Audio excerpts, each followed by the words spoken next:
Jalil and Afia foundation নিবেদিত পূর্ব সিলেটের multimedia online news portal the local টাইমসের আয়োজনে পবিত্র মাহে রমজান উপলক্ষে ধারাবাহিক আলোচনা অনুষ্ঠান রবের সেরাদান মাহে রমজান। আজকের পর্বে আমি আপনাদের সাথে আছি মৌলানা মঞ্জুরুল হাসান। দর্শক শ্রোতা মণ্ডলী, আপনাদের সবাইকে প্রথমেই জানাচ্ছি রমজানুল মুবারকের শুভেচ্ছা। পবিত্র মাস রমজান আমাদের মাঝে এসেছে। আল্লাহ পাক রব্বুল আলামিন পবিত্র আল কুরআনুল কারীমের মধ্যে ইরশাদ করেন, কুতিবা আলাইকুমুস সিয়ামু কামা কুতিবা আলাল্লাযীনা মিন ক্বাবলিকুম লাআল্লাকুম তাত্তাকুন। আল্লাহ রব্বুল আলামিন আমাদের উপর রোজাকে ফরজ করেছেন। পবিত্র মাসের সিয়াম সাধনা ফরজ করা হয়েছে। এই ফরজের পিছনে তাৎপর্য হলো যাতে আমরা সিয়াম সাধনার মাধ্যমে তাকওয়া অর্জন করতে পারি। আল্লাহ পাক বলেন, লাআল্লাকুম তাত্তাকুন, যাতে তোমরা সিয়াম সাধনা করে তাকওয়ার সবক নিতে পারো। পবিত্র এই মাসে আমাদেরকে সংযমী হতে হবে, রমজানের পবিত্রতা রক্ষা করতে হবে।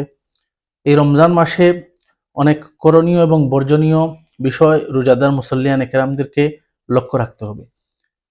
আমি আজকের আলোচনায় আপনাদের সাথে রমজানের করণীয় এবং বর্জনীয় বিষয় নিয়ে আলোচনা করব। তো আমরা যদি প্রথমে করণীয় বিষয়গুলো একটু লক্ষ্য করি, আমাদেরকে প্রথমেই যে বিষয়টি লক্ষ্য করতে হবে, আমরা পবিত্র আল কুরআনুল কারীমের তিলাওয়াত আমরা বেশি বেশি করতে হবে। পবিত্র এই মাসে আল কুরআনুল কারীম অবতীর্ণ হয়েছে। আল্লাহ পাক রব্বুল আলামিন কুরআনুল কারীমের মধ্যে ইরশাদ করেন, শাহরু রমাদানাল্লাযী উনজিলা ফীহিল কুরআন হুদাল লিন্নাসি ওয়া বায়িনাতিম মিনাল হুদা ওয়াল ফুরকান। এই রমজান মাসেই আল্লাহ রব্বুল আলামিন কুরআনুল কারীম অবতীর্ণ করেছেন। মূলত রমজান মাস এত গুরুত্বপূর্ণ এই কুরআনুল কারীমের কারণে। হাদিস শরীফের মধ্যে এসেছে, রমজান মাসে রাসূল আকরাম সাল্লাল্লাহু আলাইহি ওয়াসাল্লাম জিবরাইল আলাইহিস সালাতু ওয়াসসালামের সাথে কুরআনুল কারীমের দাওর করতেন। একজন আরেকজনকে কুরআনুল কারীম পড়ে শোনাতেন। এজন্য আমাদেরকে এই রমজান মাসে কুরআনুল কারীমের তিলাওয়াতের প্রতি মনোযোগী হতে হবে, কোরআন শিক্ষার প্রতি মনোযোগী হতে হবে। আমরা যারা কোরআন পড়তে জানি না, আমরা এই মাসকে কেন্দ্র করে আমরা যারা কোরআন শিখায় তাদের সাথে বসতে হবে, কোরআন শিক্ষা অর্জন করতে হবে। বিশেষত আমাদের ছোট্ট ছোট্ট সোনামণিদেরকে এই মাসে কোরআনুল কারীমের শিক্ষায় ব্রতী করতে হবে। বিভিন্ন মসজিদ মাদ্রাসায় কোরআন শিক্ষা কেন্দ্র আছে, তাদেরকে এ সমস্ত প্রতিষ্ঠানে পাঠিয়ে ওদেরকে কোরআন শিক্ষায় মনোযোগী করতে হবে। কারণ বয়স যখন ছোট থাকে, কম থাকে, তখন কোরআনুল কারীম বা আরবি শিক্ষাগুলা সহজ হয়ে যায়। বয়স বাড়ার সাথে সাথে মানুষের লজ্জা শরম বাড়ে এবং কোরআন শিক্ষায় মানুষ আগ্রহী থাকে না। এজন্য এই পবিত্র মাস রমজানকে আমরা কোরআন শিক্ষার জন্য বেছে নিতে পারি। তো আমরা এই রমজান মাসে যে করণীয় বিষয়গুলো, প্রথমেই আমরা কোরআনুল কারীমের তিলাওয়াতের প্রতি মনোযোগী হব এবং এই রমজান মাসে আমরা দান সৎকার প্রতি মনোযোগী হব। দান সৎকা এমনিতেই অত্যন্ত গুরুত্ববহ আমল, বিশেষত রমজানে এটি আরো বেশি গুরুত্ব পায়। হাদিস শরীফের মধ্যে এসেছে, রাসূলুল্লাহ সাল্লাল্লাহু আলাইহি ওয়াসাল্লাম খুব বেশি দান করতেন। বিশেষত রমজান এলে দানের পরিমাণ আল্লাহ রাসূল সাল্লাল্লাহু আলাইহি ওয়াসাল্লাম বাড়িয়ে নিতেন। এজন্য আমরা রমজানে একটু আধটু হলেও আমরা সামর্থ্য অনুযায়ী দান সৎকায় ব্রতী হব, দান সৎকায় আমরা একটু মনোযোগ দেব। তো পবিত্র মাস রমজান মাসে আমরা বেশি বেশি নফল ইবাদত করব। ফরজের পাশাপাশি নফল ইবাদতে মনোযোগী হতে হবে। এই মাসে আল্লাহ রাব্বুল আলামিন শয়তানকে শৃঙ্খলাবদ্ধ করে তোলেন। শয়তান মানুষকে পরিশোনা দিতে পারে না। এজন্য এই রমজান মাসে আমরা প্রত্যেক ফরজ হুকুম আহকাম সুন্দর মতো আদায় করব। প্রাত্যহিক যে 5 ওয়াক্ত নামাজ আছে এগুলো আমরা জামাতের সাথে আদায় করব। তাছাড়া আমরা নফল নামাজ, জিকির আজকার, দোয়া ইস্তেগফার ইত্যাদি আমরা বেশি বেশি করব। নফল আমলগুলোর প্রতি মনোযোগী হব। আমরা তাহাজ্জুদের নামাজ, সাহরি গ্রহণ করতে আমরা শেষ রাতে আমরা উঠে থাকি। এজন্য আমরা শেষ রাতে সাহরির সাথে সাথে আমরা তাহাজ্জুদের নামাজ পড়ব।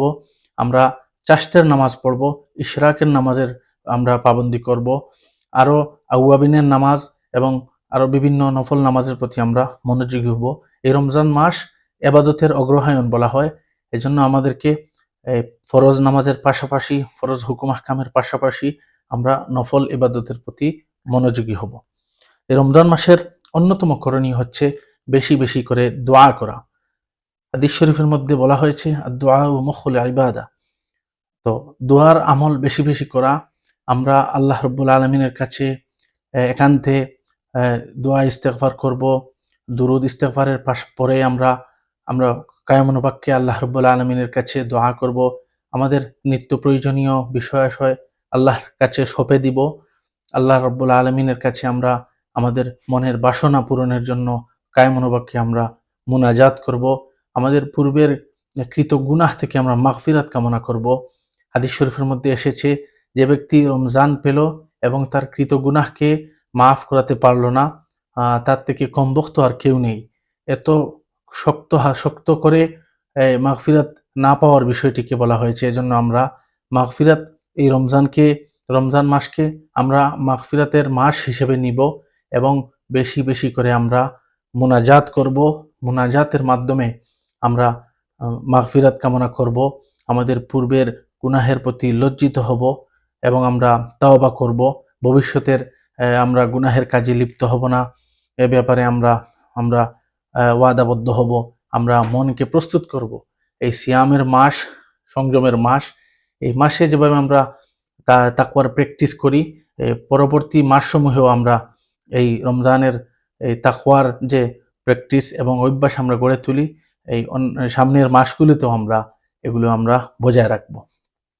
তো আমরা রমজানে করণীয় বিষয়গুলো নিয়ে আলোচনা করছি, বর্জনীয় বিষয়গুলো নিয়ে আলোচনা করছি। রমজানের অন্যতম আরেকটি করণীয় বিষয় হচ্ছে আমরা এই রমজান মাসে ইতিকাফ করব।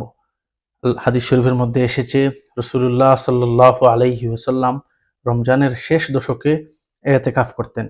রমজানের শেষ দশকে আমরা মসজিদে মসজিদে ইতিকাফ করব। প্রতিটি মসজিদে কমপক্ষে একজন মানুষ মহল্লার পক্ষ থেকে ইতিকাফ করা, এটা অতীব জরুরি। মহল্লার কোনো মানুষ যদি ইতিকাফ না করে তাহলে পুরো মহল্লাবাসী এই গুনাহগার হবে। কমপক্ষে একজন মানুষ ইতিকাফ করবে। আসলে এটা তো আমরা আল্লাহ রাব্বুল আলামিনের পক্ষ থেকে শাস্তি থেকে বাঁচার জন্য, কিন্তু আমরা প্রত্যেকেই চেষ্টা করি এই রমজান মাসে আমরা ইতিকাফের আমল করা। আমরা যদি ইতিকাফ করতে পারি মসজিদের মধ্যে, আমরা দুনিয়াবি সব ধরনের ব্যস্ততাকে আমরা পিছনে ফেলে আমরা যদি আল্লাহর ঘরে হাজিরা দিতে পারি, আল্লাহর ঘরে আমরা উপস্থিত হয়ে আমরা পুরো রমজানের এই সময়কে যদি আমরা একটু এই আল্লাহর ঘরে মেহমান হয়ে যাই এবং আমরা যদি দোয়া ইস্তেগফার করি, আল্লাহ রাব্বুল আলামিনের কাছে ক্ষমা প্রার্থী হই, তাহলে ইনশাআল্লাহ আল্লাহ রাব্বুল আলামিন আমাদেরকে ক্ষমা করবেন এবং আমরা আল্লাহর ঘরের মেহমান হয়ে যাব। কেউ কারো মেহমান হলে মেহমানদারি আমরা সবাই সাধ্যমতো করার চেষ্টা করি। ইনশাআল্লাহ এই পবিত্র মাস রমজানে আমরা যদি ইতিকাফ করতে পারি, ইতিকাফের মাধ্যমে আল্লাহ রাব্বুল আলামিনের সান্নিধ্য আরো বেশি করে অর্জন করতে পারবো। এজন্য আমাদের উচিত রমজানের করণীয় বিষয়সমূহের মধ্যে থেকে ইতিকাফ একটি অন্যতম বিষয়। আমরা এই ইতিকাফের প্রতি বেশি বেশি করে মনোযোগী হতে হবে। এবং রমজানে আমরা জানি এই রমজানুল মুবারকের একটি রজনী আছে, লাইলাতুল কদর বলা হয়, শবে কদরের রজনী। এই কদরের রজনী অন্বেষণ করা, আমরা শবে কদর তালাশ করব। শবে কদর আল্লাহ রাব্বুল আলামিন সূরাতুল কদরের বলেন, ইন্না আনজালনাহু ফি লাইলাতিল কদর, লাইলাতুল কদরি খায়রুম মিন আলফি শাহর। আল্লাহ রাব্বুল আলামিন কোরআনুল কারীমে ইরশাদ করেন, আমি এই কোরআনকে কদরের রাত্রিতে অবতীর্ণ করেছি। আর কদরের রাত্রি কি? বলে কদরের রাত্রি হলো 1000 মাসের চেয়ে উত্তম একটি রাত। এই রাত্রিতে আল্লাহর কাছে এত দামি এই রাত্রিতে ইবাদত করা 1000 মাস ইবাদত করার চেয়েও বেশি গুরুত্বপূর্ণ। এজন্য এই শবে কদরের রাত্রিকে আমরা অন্বেষণ করতে হবে। কদরের রাত্রি মূলত রমজানের শেষ দশকে হয়ে থাকে। এই কদরের রাত্রি অন্বেষণের প্রতি আমরা আল্লাহ রাব্বুল আলামিনের প্রতি আমরা সময় এই রাত্রিকে অন্বেষণ করব। এই রাত্রিতে অন্বেষণ করার জন্য আমরা বেশি বেশি করে রাত্রিতে আমরা তারাবিহের পর থেকে আমরা নফল নামাজ, তিলাওয়াত, জিকির, আজকারের মধ্যে আমরা সময় কাটাবো। আমরা বেশি বেশি করে আল্লাহ রাব্বুল আলামিনের কাছে আমরা ক্ষমা প্রার্থনা করব। আমাদের জীবনের প্রয়োজন সমূহ আল্লাহ রব্বুল আলমিনের কাছে সঁপে দিব। এই কদরের রাত্রি এবং শবে কদরের রাত্রি অন্বেষণ করা এই রমজানের অন্যতম করণীয়। এবং রমজানের আরেকটি গুরুত্বপূর্ণ বিষয় হচ্ছে ইফতার করা। হাদিস শরীফের মধ্যে এসেছে, তোমরা তাড়াতাড়ি ইফতার করো, কেননা ইহুদিরা ইফতার দেরিতে করত। এজন্য ইফতারকে আমরা সময় মতো ইফতার করব, আজানের সাথে সাথে আমরা ইফতার গ্রহণ করব। এবং রাসূলুল্লাহ সাল্লাল্লাহু আলাইহি ওয়াসাল্লাম বলেন, ইফতারে তোমরা খেজুর দিয়ে ইফতার করো, যদি কারো কাছে খেজুর না থাকে তাহলে পানি দিয়ে ইফতার গ্রহণ করো। এজন্য আমরা ইফতার করাটা অত্যন্ত গুরুত্বপূর্ণ একটি বিষয়। আমরা অনেক সময় আমরা ইফতারের প্রতি গুরুত্ব দেই না, আমরা ইফতার পরে করব এরকম সময় কাল বিলম্ব করে থাকি। এজন্য ইফতার তাড়াতাড়ি করাও এটি রমজানের আবশ্যকীয় একটি বিষয়। ইফতারকে গুরুত্ব সহকারে দেখা হয়েছে। তাছাড়া ইফতার করানো এটি অন্যতম একটি গুরুত্বপূর্ণ কাজ রমজানের। হাদিস শরীফের মধ্যে এসেছে, কোনো মানুষ যদি কোনো মানুষকে, কোনো রোজাদারকে ইফতার করায়, তাহলে রোজাদারের সমপরিমাণ সওয়াব ইফতার যে করিয়েছে তাকে দান করা হয়, এবং রোজাদারের সওয়াব থেকে কোনো কম করা হয় না, রোজাদারের সওয়াব হ্রাস করা হয় না। এজন্য ইফতার করানোটাও অত্যন্ত গুরুত্বপূর্ণ একটি কাজ। সুপ্রিয় দর্শক শ্রোতা, আমরা এতক্ষণ আলোচনা করছিলাম রমজানের করণীয় বিষয় নিয়ে। আমরা রমজানে বর্জনীয় যে বিষয়গুলো আমরা লক্ষ্য করব এবং এগুলোকে বর্জন করার চেষ্টা করব, সেগুলো হচ্ছে, আমরা বিবাদ এবং বেহায়াপনাকে আমরা বর্জন করব। রমজানে দেখা যায় পরস্পরে মারামারি, হানাহানি এবং ঝামেলা, ঝগড়া ফাসাদ একটু বেড়ে যায়। আমরা চেষ্টা করব এ সমস্ত বিষয়কে অ্যাভয়েড করে চলার। হাদিস শরীফের মধ্যে এসেছে, তোমাদের কেউ যদি কারোর সাথে ঝগড়া বিবাদে লিপ্ত হতে চায়, তাহলে তাকে তোমরা বলে দেও, ইন্নি সাইমুন, আমি রোজাদার, ইন্নি সাইমুন, আমি রোজাদার। এভাবে দুবার বলার কথা বলা হয়েছে, কোনো হাদিসে 3বারও বলা হয়েছে। তো ঝগড়া ফসাদে যারা পছন্দ করে, যারা ঝগড়া করতে চায়, তাদেরকে আমরা সুপরিকল্পিতভাবে সুন্দর করে আমরা বুঝিয়ে বলবো, ভাই আমি রোজা রাখছি, আমি রোজা আছি, আমি আপনার সাথে ঝগড়া করতে পারবো না। আমরা যদি এভাবে ইগনোর করতে পারি, তাহলে অটোমেটিকলি ঝগড়া ফাসাদের বিষয়টি দূর হয়ে যাবে। এবং আমরা বেহায়াপনাকে আমরা বর্জন করতে হবে। আমরা পবিত্র মাস রমজান মাসে গান বাজনা ইত্যাদি অসামাজিক পরিবেশ আমরা বর্জন করব। এবং যে সমস্ত ভাইয়েরা বুঝের কমতি থাকার কারণে এ সমস্ত বিষয়ে লিপ্ত হয়, আমরা তাদেরকেও বুঝিয়ে এ সমস্ত বিষয় থেকে আমরা ওদেরকেও রক্ষা করব। কারণ রমজানের পবিত্রতা আমরা সকলে মিলে করতে হবে। কোনো ভাই যদি বুঝের কমতির কারণে এরকম বিষয়ে লিপ্ত হয়, তাদেরকে আমরা হিকমতের সাথে বুঝিয়ে কোনো ধরনের ঝগড়া ফাসাদ ছাড়াই আমরা এই বেহায়াপনা থেকে আমরা বাঁচতে হবে। কারণ হাদিস শরীফের মধ্যে এসেছে, কোনো মানুষ যদি ঝগড়া বিবাদে লিপ্ত হয় এবং বেহায়াপনায় লিপ্ত হয়, তাহলে তার রোজা শুধুমাত্র তার জন্য উপোস থাকা। আল্লাহ রাব্বুল আলামিনের কাছে তার এই পানাহার ত্যাগ করা এবং রোজা থাকা কোনো গুরুত্ব রাখে না। এজন্য গুরুত্ব সহকারে আমরা যে বিষয়টি বর্জন করতে হবে, প্রথম যে বিষয় সেটি হচ্ছে বেহায়াপনা এবং বিবাদকে আমরা বর্জন করতে হবে। এবং রমজানের অন্যতম একটি বর্জনীয় কাজ হচ্ছে, আমরা অনর্থক কথা থেকে আমরা বিরত থাকবো। আমরা কোনো বৈঠকে বসলে, বাজারঘাটে যে সমস্ত বৈঠক বসে, সেখানে আমরা অপ্রয়োজনীয় কথায় ব্যস্ত হয়ে যাই। এজন্য আমরা সবাই খেয়াল করব, পবিত্র মাস রমজান মাসে যেভাবে আমরা পানাহার ত্যাগ করছি, এভাবে আমাদেরকে অপ্রয়োজনীয় কথাবার্তা থেকে আমরা বিরত থাকতে হবে। অপ্রয়োজনীয় কথাবার্তা আমাদের রোজাকে হালকা করে দেয়। এজন্য রমজানের অন্যতম বর্জনীয় যে বিষয় সেটি হচ্ছে অপ্রয়োজনীয় কথাবার্তাকে বর্জন করা। এবং আরেকটি বর্জনীয় বিষয় সেটি হচ্ছে মিথ্যা কথা বলা। মিথ্যা কথা বলাকে বলা হয় সকল পাপের জননী। আমরা চেষ্টা করব পবিত্র মাস রমজান মাসে মিথ্যা কথা বলাকে ছাড়তে, এবং এই রমজান মাসে এটির প্র্যাকটিস করে করে পুরো বছর ব্যাপী আমরা মিথ্যা বলাকে আমরা ছেড়ে দেওয়ার চেষ্টা করব।